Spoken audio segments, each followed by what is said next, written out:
Dr. Aria Wen sat alone in the dim blue light of her apartment. The air was thick with the hum of the HoloNet, the only companion she had in the isolation of her small living space. She wore her blue jumpsuit, the fabric feeling heavy with the weight of her recent findings, her glasses reflecting the digital glow of 1,000 voices she didn't want to hear. The sphere of holographic windows pressed in like a physical weight, circling her like a cage. Every headline was a barb, every comment a stone thrown in the dark. Traitor, one screamed in jagged red font. Doomer, another accused. The court of public opinion had already reached its verdict, and they didn't care about the seismic data she held in her trembling hands. The noise was suffocating, a cacophony of digital hate that threatened to drown out the very real warnings of the Earth's shifting crust. With a sharp, sweeping motion of her arm, Aria cut through the sphere. The windows shattered into 1,000,000 points of light before dissolving into digital dust, leaving her in the sudden, heavy silence of the shadows. The silence was short-lived.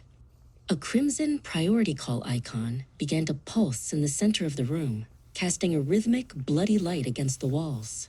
Aria took a steadying breath and tapped the air. The sharp, immaculately composed features of director Yuna Sato flickered into existence, filling the apartment with a cold, authoritative presence. Director Sato stood in the heart of the Planetary Stewardship Command Center, miles away, but appearing close enough to touch. Behind her, rows of server towers hummed with power, and a massive screen displayed a map of the world hemorrhaging red data points. Sato's gray suit was immaculate, her posture as rigid as the laws she enforced. Dr. Wen, Sato began, her voice as cold and precise as a scalpel.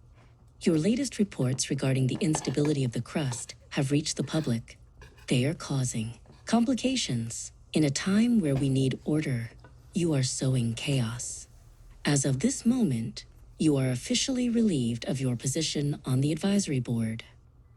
Aria stepped toward the projection, her voice cracking. Director, the data isn't a matter of opinion. The Mid-Atlantic Ridge is failing. If we don't adjust the protocol, it is a matter of optics, Aria, Sato interrupted, her tone final. The world needs unity and hope to survive what is coming, not the fear you are peddling. We move forward with the mission, with or without your approval. Sato's gaze narrowed, her eyes reflecting the cold efficiency of the machines surrounding her. History remembers the builders, the ones who had the courage to act while others only doubted. It does not remember the heralds of doom. Without waiting for Aria's response, she tapped a command on her end, and the projection vanished, plunging the apartment back into darkness. Back in the command center, Director Sato turned her back on the empty space where Aria's image had been. She walked to a primary console glowing with amber light. She didn't hesitate. With a firm press of her hand, she entered the final override. Initiate the Acheron protocol, she commanded. Commence drilling immediately. Miles beneath the surface of the Mid-Atlantic Ridge, the massive tungsten and diamond-tipped drill roared to life. It hammered into the ancient bedrock with the force of a falling star. The Earth's crust buckled under the mechanical fury, triggering a violent underwater shockwave and a blinding explosion of steam that rocked the very foundations of the world.